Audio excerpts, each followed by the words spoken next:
اس محفل کو منعقد کرتی چلی آ رہی ہے۔ اس محفل میں اپنے وقت کے قطب حضور سیدنا سرکار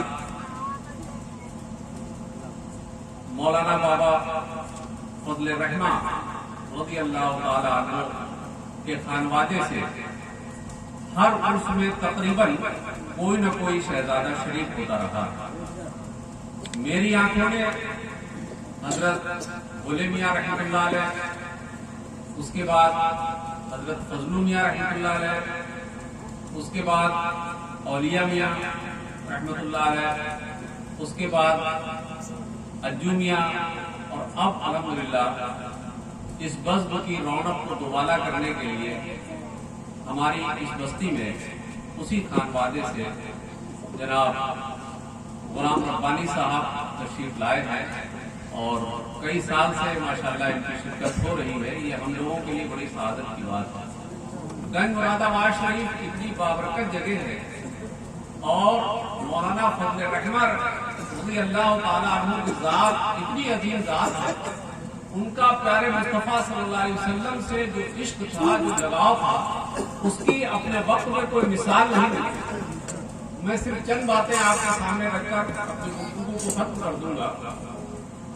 مولانا فضل رحمہ رحمۃ اللہ علیہ ایک مرتبہ لکھنؤ میں ایک برتن کی دکان پر تشریف لے گئے، وہاں سے کچھ انہیں برتن چاہیے، تو اس دکاندار نے بالکل لیٹسٹ نیا نیو برانڈ وہ برتن دکھایا، لیکن مولانا بابا نے اس کو ناپسند کر دیا، اور اس کی دکان میں سب سے پیچھے آخر میں ایک جو لوٹا رکھا ہوا تھا، مولانا بابا نے پوچھا وہ لوٹا کیسا رکھا ہے؟ تو دکاندار نے جواب دیا کہ ارے حضرت وہ تو بہت پرانا لوٹا ہے، اب تو اسے کوئی پوچھتا بھی نہیں ہے۔ آج کل تو نئی نئی ڈیزائن ہے، بازار میں برتن اور لوٹے آ چکے ہیں، آپ اتنا پرانا لوٹا پسند کر رہے ہیں؟ قربان جائیے۔ مولانا بابا فضل رحمہ رضی اللہ تعالیٰ عنہ نے ارشاد فرمایا وہ کتنا پرانا ہے، تو اس نے بتایا اتنا پرانا ہے، تو آپ نے فرمایا ہے بیوقوف تجھے کیا معلوم، یہ آج کے لوٹوں کی بنسبت وہ لوٹا زیادہ قیمتی ہے، کیونکہ وہ میرے نبی کونین صلی اللہ علیہ وسلم کے وقت کے زیادہ قریب ہے۔ اور آج کا لوٹا جو ہے، جو آج کی ٹیکنالوجی کا بنا ہوا ہے، آج کی ڈیزائن کا بنا ہوا لوٹا جو ہے، وہ میرے کریم آقا صلی اللہ علیہ وسلم کے زمانے سے دور ہے۔ اس لیے ہمیں یہ نئی ٹیکنالوجی کا لوٹا نہیں چاہیے، ہمیں وہی پرانی ٹیکنالوجی کا لوٹا چاہیے۔ یہ بزرگوں کی شان ہوتی ہے، اور ہماری عقیدت تو گنج مراد آباد شریف سے بہت زیادہ رہی ہے۔ الحمدللہ سلسلہ عالیہ سہروردیہ سے ہمارا خاندانی مشربی رشتہ رہا ہے، لیکن آپ جب تاریخ اٹھا کے دیکھیں گے، حضرت سیدنا بہاؤالدین زکریا ملتانی رحمۃ اللہ علیہ کا دور دیکھیں گے، تو آپ پائیں گے کہ حضرت بہاؤالدین زکریا ملتانی رحمۃ اللہ علیہ اور حضرت سیدنا بابا فرید جنشکر رحمۃ اللہ علیہ میں بہت گہری دوستی۔ ایک مرتبہ حضرت بابا فرید جنشکر رحمۃ اللہ علیہ نے بہاؤالدین زکریا رحمۃ اللہ علیہ کو خط لکھنا چاہا، تو آپ نے قلم اٹھایا اور کاغذ پر قلم لکھنے سے پہلے سوچنے لگے کہ حضرت کو ہم خط لکھ رہے ہیں تو کس القاب سے مخاطب کیا جائے۔ تو آپ نے مراقبہ فرمایا، اور مراقبہ فرمانے کے بعد جب آپ نے دیکھا کہ لوح محفوظ کے اوپر حضرت بہاؤالدین زکریا ملتانی رحمۃ اللہ علیہ کے نام کے آگے غوث العالمین لکھا ہوا ہے، تو آپ نے اپنے اس خط کی شروعات غوث العالمین سے کی۔ ان کے پوتے حضرت سیدنا رکن الدین رکن عالم فتح ملتانی نوری حضوری رضی اللہ تعالیٰ عنہ، یہ وہ عظیم ذات ہے کہ جس نے سرکار نظام الدین اولیاء رحمۃ اللہ علیہ کی نماز جنازہ ادا فرمائی۔ تو ایک دور تھا کہ جب سلسلہ سہروردیہ اور سلسلہ چشتیہ میں اس قدر قرب تھا، آج کی تاریخ میں مولانا بابا فضل الرحمن رضی اللہ تعالیٰ عنہ سے لے کر آج کی تاریخ تک وہی لگاؤ وہی عشق سلسلے سہروردیہ اور سلسلے نقشبندیہ کا ہے. وہی لگاؤ وہی عشق جو بابا فرید گنج شکر رحمۃ اللہ علیہ اور حضرت سیدنا سرکار نظام الدین اولیاء رحمۃ اللہ علیہ کا سلسلے سہروردیہ سے تھا. وہی لگاؤ اور وہی عشق آج کی تاریخ میں گنج مراد آباد شریف سے جو لگاؤ سلسلے نقشبندیہ سے اس خاندان کو ہوا ہے وہ آج تک قائم اور دائم رہا ہے. ہمارے دادا پیر حضرت سیدنا الشاہ صوفی محمد متقی رحمت اللہ علیہ، حضرت سیدنا صوفی محمد متقی رحمت اللہ علیہ جن کا ایک والہانہ لگاؤ اس موقع سے تھا. جانتے ہیں وہ اپنے سلسلے کے تعلیمات کو پوری کرنے کے بعد مزید ترقی درجات کے لیے گنج مراد آباد گئے تھے اور گنج مراد آباد میں جا کر مولانا فضل الرحمن رحمۃ اللہ علیہ کے ہاتھ پر بیعت ہوئے تھے. اور الحمدللہ اس ناچیز نے بھی اس سنت کو ادا کیا ہے. پیمانہ بدل گیا ہے لیکن جام ایک ہی ہے. پیمانہ بدل گیا ہے لیکن جام وہی ہے. اللہ کا شکر ہے ہم ہندوستان میں جتنے بھی سلاسل ہیں ہم سب کی قدر کرتے ہیں، سب کی عزت کرتے ہیں اور ہر سلسلے کے جتنے بھی شیوخ ہیں ہم ان کی تعظیم بھی کرتے ہیں، ان کی تقریم بھی کرتے ہیں اور کسی بھی طرح سے ان کی شان میں ایسے الفاظ اپنی زبان سے نکلنے نہیں دیتے ہیں کہ ان کے ماننے والوں کو بھی دل کو ٹھیس پہنچا جائے. پیارے اسلامی بھائیو، بڑے خوش نصیب ہو آپ لوگ کہ آپ کی بستی میں اس خانوادے کا کوئی نہ کوئی چشم و چراغ برابر آتا رہا. دراصل یہ وہ روحانی بارگاہیں ہیں کہ جس روحانیت سے آج کی اکثر عوام بالکل خالی ہو چکی ہے. ورنہ روحانیت کی اگر بات کی جائے وہ تو مزہ ہی الگ ہوتا ہے. اور بزرگوں سے لگاؤ صرف اس لیے نہیں کیا یہ بہت باکمال ہے. لگاؤ اس لیے کیا یہ باکمال ہیں اور جو ان سے جڑ جاتا ہے اس کو بھی یہ باکمال بنا دیتے ہیں. جو ان سے محبت کرنے لگتا ہے، جو ان کے آستانے کا خادم بن جاتا ہے، جو ان کے آستانے کا فقیر بن جاتا ہے، جو ان کے در کا بھکاری بن جاتا ہے وہ بھی باکمال ہو جاتا ہے. یہ شان ہوا کرتی ہے پیارے اسلام کا. تو آج ہم نے جو آیت کریمہ پڑھی، یقین رکھنا میرے بھائیوں اللہ تعالیٰ نے تمام رہتی دنیا تک کے انسانوں کے لیے ایک ہدایت کا انمول تحفہ عطا فرمایا جس کے بارے میں اللہ ارشاد فرماتا ہے الف لام میم ذالک الکتاب لا ریب فیہ. آگے ھدی للمتقین. یہ وہ عظیم مرتبہ کتاب ہے کہ جس میں کوئی شک کی گنجائش نہیں اور اس میں متقیوں کے لیے ہدایت ہے. ایک جگہ اللہ ارشاد فرماتا ہے، یہاں فرمایا ھدی للمتقین، ایک جگہ ارشاد فرمایا ھدی للناس.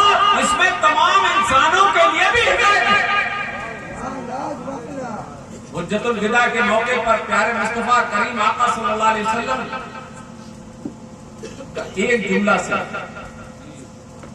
کہا میں تم لوگوں کے بیچ میں دو بہت وزنی چیزیں چھوڑ کے جا رہا ہوں. دو بہت وزنی چیزیں چھوڑ کے جا رہا ہوں. ایک وزنی چیز اللہ کا کلام اور دوسری وزنی چیز میری اہل بیت. جو اس سے جڑا رہے گا وہ کبھی بھی راہ سے بھٹکے گا. تو اس لیے مسلمانوں قرآن سے محبت کرو، قرآن کو پڑھو، قرآن کو سمجھنے کی کوشش کرو.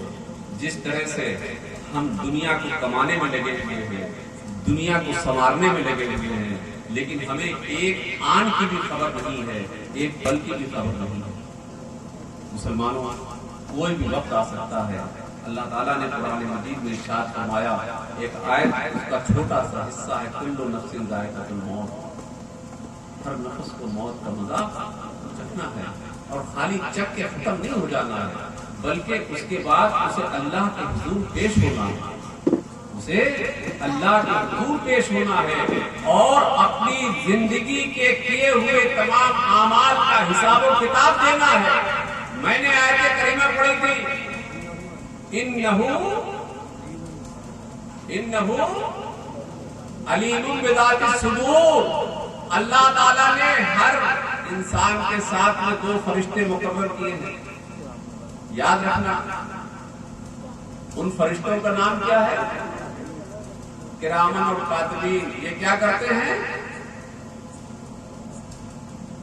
یہ ہم لوگ جو بھی رات دن کرتے ہیں، اچھے یا برے کام، سچ یا جھوٹ، بغض، حسد، نفرت، تہمتیں، کشیدگیاں، یہ ساری چیزیں، یہ سارے فرشتے، دونوں فرشتے ہمارے جو کندھوں پر مامور ہیں، یہ لکھتے رہتے ہیں۔ نیکی داہنے کندھے پر جو فرشتہ مقرر ہے وہ لکھتا ہے، اور ہماری بدی اور برائی جو بائیں کندھے پر وہ لکھتا ہے۔ یہ پورا رجسٹر اللہ کے حضور میدان حشر میں پیش کر دیا جائے گا۔ اللہ نے قرآن میں ارشاد فرمایا، فَمَن يَعْمَلْ مِثْقَالَ ذَرَّةٍ خَيْرًا يَرَهُ وَمَن يَعْمَلْ مِثْقَالَ ذَرَّةٍ شَرًّا يَرَهُ۔ ذرہ برابر جو تمہاری نیکی ہوگی وہ بھی تمہارے سامنے آئے گی، اور ذرہ برابر تم نے جو بدی کری ہوگی وہ بھی تمہارے سامنے آ جائے گی۔ اس لیے مسلمانوں، ان بزرگوں سے سچی محبت کرو، اور ان بزرگوں سے محبت کرنے کے بعد ان کی تعلیمات پر عمل کرو۔ اگر آپ نے خالی محبت کا دم بھرا اور ان کی تعلیمات کے خلاف زندگی گزاری تو تمہاری محبت کا دعویٰ جھوٹا، تمہاری محبت سچی نہیں ہو سکتی ہے۔ اگر آپ کسی شیخ کامل کے ہاتھ پر اپنا ہاتھ دیتے ہیں اور اس سے وابستہ ہو جاتے ہیں، اس سے بیعت ہو جاتے ہیں، تو آپ پر یہ لازم ہے کہ اپنے شیخ کے بتائے ہوئے طریقے کے مطابق زندگی گزارے۔ شیخ نے جن کاموں سے آپ کو روکنے کے لیے کہا ہے، آپ ان کاموں سے رک جائیں، اور شیخ نے جن کاموں پر عمل کرنے کے لیے حکم دیا ہے ان کاموں پر عمل کرے، تب تو آپ کی بیعت مضبوط ہے۔ اگر آپ نے اپنے شیخ کے حکم کے خلاف کیا تو آپ کی بیعت مضبوط نہیں ہے۔ مسلمانوں، اس تھوڑے سے ٹائم میں حضرت کا حکم تھا، ہمارے بہرحال مربی، ہماری خانقاہ چشم و چراغ آج ہماری محفل کی رونق بنے ہوئے، ان کے حکم کی تعمیل ہم نے کر دی۔ انشاءاللہ ہم تو گھر کے آدمی ہیں، ہمیشہ بولتے ہی رہتے ہیں، بس ایک ہی دعا ہے کہ اللہ تعالیٰ سب کے دلوں میں محبت پیدا فرمائے، اور آپس میں جو غلط فہمیاں پیدا ہو جاتی ہیں اللہ تعالیٰ اس کو حل کرنے کی توفیق عطا فرمائے، اور تہمت سے ہمیں بچائے، حسد سے ہمیں بچائے، کبر سے ہمیں بچائے، ان ساری بیماریوں سے ہماری حفاظت فرمائے۔ ایک حدیث پاک ذہن میں آ گیا، غور کر دیں۔ بخاری شریف کی حدیث ہے کہ جس کے دل میں رائی کے دانے کے برابر ایمان ہوگا وہ کہاں نہیں جائے گا؟ وہ دوزخ میں نہیں جا سکتا۔ جس کے دل میں رائی کے دانے کے برابر بھی ایمان ہوگا، آخر تک اس کی بخشش ہو جائے گی۔ اور مسلم شریف کی حدیث ہے کہ جس کے دل میں تکبر ہوگا وہ کہاں نہیں جائے گا؟ وہ جنت میں نہیں جائے گا۔ ایک حدیث کہہ رہی ہے کہ جہنم میں نہیں جائے گا، دوسری حدیث کہہ رہی ہے کہ جنت میں نہیں جائے گا۔ غور کریے، ایک حدیث کہہ رہی ہے کہ اگر ذرہ برابر ایمان ہوگا تو جہنم میں نہیں جائے گا، دوسری حدیث کہہ رہی ہے اگر تکبر ہوگا کسی بھی چیز کا، علم کا، عمل کا، تقوی کا، بزرگی کا، دولت کا، طاقت کا، بادشاہت کا، خاندان کا، بھائیوں کا، کسی کا بھی تکبر ہوگا تو وہ جنت پہ نہیں جائے گا. تو اس سے ثابت کیا ہوا کہ جہاں ایمان ہوگا وہاں تکبر نہیں ہوگا, اور جہاں تکبر ہوگا وہاں ایمان نہیں ہوگا.